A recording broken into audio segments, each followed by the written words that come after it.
L'armée focus ce soir sur les pupilles de la République, ces enfants qui ont perdu un parent au front au service de l'État. Comment évoluent-ils dans la société? Comment la prise en charge est-elle organisée et quels sont leurs rêves et ambitions? Éléments de réponse dans ce reportage signé Nyanya Alou Traoré et Gaussou Touré. Lui, c'est Sekou Sidibé, 17 ans, universitaire. Fanta Sidibé, sa sœur, 14 ans, elle fait la 8e année. Une scolarité normale avec des camarades de classe normaux. Jusque-là, tout va bien. Rien ne les différencie des autres, sauf un détail près et non le moindre. Ces enfants ont perdu un parent sur le champ d'honneur. Je suis venu à la maison, je vois que ma mère m'a dit « ton père est mort ». J'étais avec 2 amis, ça m'a beaucoup surpris, je n'ai pas même parlé. Et puis je suis sorti, je ne savais plus quoi faire. Et mes amis qui m'ont amené chez eux, je n'arrive pas à croire même. Je disais que ce n'est pas vrai. Je voulais qu'ils soient là, ils me voient continuer mes études. Ça me fait mal parce que je vois mes amis avec leur père tout le temps, ils parlent de leur père alors que moi je n'ai pas de père. À chaque fois je dis ma mère ou ma grand-mère. Ça me fait mal. Depuis, ils sont devenus pupilles de la République. Et le Mali en compte 944 au total. Eux, ce sont les enfants du garde-feu Ousmane Koné, tombé à Gao en 2015. Je m'appelle Aboukar Koné, Sahor. Aminata Koné, 11 ans. 6e année. Quel souvenir tu gardes? Son père est mort. Ces enfants sont encadrés sous la houlette de l'Office national des pupilles du Mali. Créé par la loi 011 du 12 février 2018. Donc nous avons 4 ans d'existence. Cette structure a été créée pour prendre en charge les pupilles en République du Mali. Alors les pupilles sont instituées par la loi 058 du 27 décembre 2016. Cette institution des pupilles a 2 catégories de pupilles au Mali, les pupilles de la nation et les pupilles de l'État.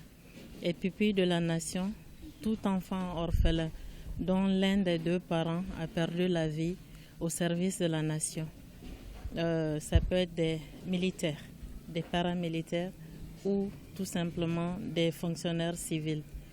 Et aussi des enfants issus de catastrophes naturelles déclarées par l'État ou quand la responsabilité de l'État est établie par les tribunaux. Maintenant, les pupilles de l'État, ils sont des enfants abandonnés sans substitut parental valable, de parents inconnus ou aussi des enfants nés de mères malades mentales ou issus de l'autre peine privative de liberté. Aminata Konaté, 30 ans, est la veuve du garde Koné. Mianfi Diawara, 30 ans, elle aussi est veuve. Son mari, le gendarme Ambigou Dolo, est mort à Dogofri en 2015. Toutes 2 sont reconnaissantes envers l'État car, disent-elles, la réussite scolaire de leurs enfants est une victoire sur le sort. Alhamdulillah. Ni yoro soro demsanu nga yoro be gajo. Mi yoro mina bi ali olympi ma ka sara folo. Nyake ka nga yoro kuri asura jora. Beton dara. Chese yu soro o demsenia la. Ama no surtout ya no. Ni segana ni fen chama vécu. Ni chabi bank mamna ya soro nga musumani ama 2 ans soro. Den saba. Cheman flani musuman kili.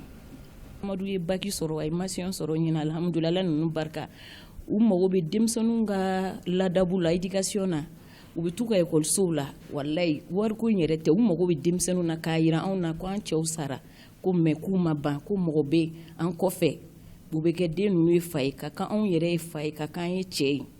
Mfali Jarasuba est médecin de son état, tuteur d'un des enfants de son collègue mort en service. Je considère les enfants de Dr Malé comme mes propres enfants. Dr Malé, c'est comme une partie de moi. Donc, il était tout à fait naturel que je m'investisse pour que ces enfants aient des meilleures conditions d'études. La directrice de l'ONAPUMA rêve d'un avenir meilleur pour ses protégés. Madame Koné croit au destin et surtout à leur courage. Le cas Sekou Sidibé illustre bien cette pensée. Étudiant à Technolab, il dit accomplir le souhait de son défunt père. Mon père, il m'a dit, mon fils, est-ce que moi je peux faire la sortie Mali? J'ai dit oui, je peux. C'est fait que moi je suis trop petit. Il m'a dit qu'il va m'amener à une autre école parce que son souhait, c'était que moi je étudie. Mais il n'a pas vu mon premier bulletin. C'est quoi kalango kunga gela ma kosobe.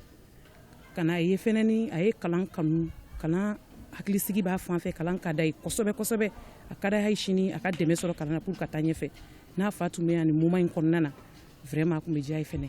L'État est là et assure sa responsabilité vis-à-vis de ses enfants qu'il a reconnus. Malatan État be isekula akadanye haibi doga fara demoka parce que nga kala demsonu mbulu menu faralente nyokonga ka sababu ke yorokui. Tous ces enfants savent déjà ce qu'ils veulent faire à la fin de leurs études, à commencer par le petit Aboubakar Koné. Je fais la finance comptabilité. Je veux pas travailler pour quelqu'un, quoi. Je veux travailler pour moi-même, créer mon propre entreprise. Bon, financier, comme un directeur de banque. Mon plus grand rêve, aider des autres pupilles comme moi. Quand je serai grande, je vais être infirmière. La journée nationale des pupilles, c'est chaque 31 octobre. À la dernière célébration à Koulouba, avec le président de la transition, une scène a plus que marqué la directrice. Quand nous avons été reçus à Koulouba pour la célébration de la première journée dédiée aux pupilles, nous étions là, nous étions tous émus et puis il y a un de ses collègues d'armes, des camarades qui a retrouvé l'enfant de son ami, son frère d'armes, qui était là. C'était très émouvant. Il a reconnu l'enfant et puis bon, et il l'a pris dans ses bras. Je pense qu'il était très ému. Il l'a même raccompagné dans la voiture. Nous sommes tous des êtres humains et puis dire que l'État est là et en train de les prendre en charge. Je pense que l'État est en train de remplir son devoir.